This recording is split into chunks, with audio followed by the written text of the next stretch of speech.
Edi dhe lëndrimi përfshihen në një debat të ashpër me Labinotin, pasi tensionet mes tyre kanë kohë që janë mbledhur dhe tani shpërthejnë hapur përpara banorëve të tjerë. Në mes të diskutimit, Edi ngrihet i nervozuar dhe i thot Labinotit se sjellja e tij po e lodh gjithë shtëpinë dhe se ai është treguar vazhdimisht djalë i keq me veprimet e tij.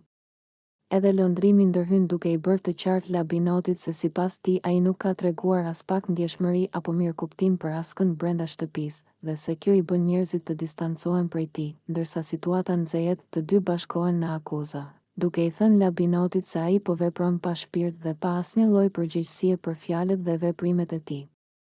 Edi i përmend disa raste të mëparshme ku Labinoti ka folur me arrogancë dhe ka lënduar të tjerët pa e marrë parasysh se si mund të ndihen, ndërsa lëndrimi shton se Labinoti shpesh sillet si dikush që nuk ka fytyrë për të pranuar gabimet e veta dhe gjithmonë mundohet t'i kthejë situatat në favor të tij, me ton të larta dhe fytyra të tensionuara. Edi i thot se një sjellje e tillë nuk mund të vazhdojë gjatë dhe se për të mirën e shtëpisë, Labinoti duhet të mendojë seriozisht për mënyrën si po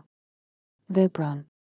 Lëndrimi shkon edhe më tej duke thënë se me këtë mënyrë të sjellurit, Labinoti nuk ka pse të qëndrojë më gjatë aty, sepse vetëm krijon përçarje dhe stres tek banorët e tjerë.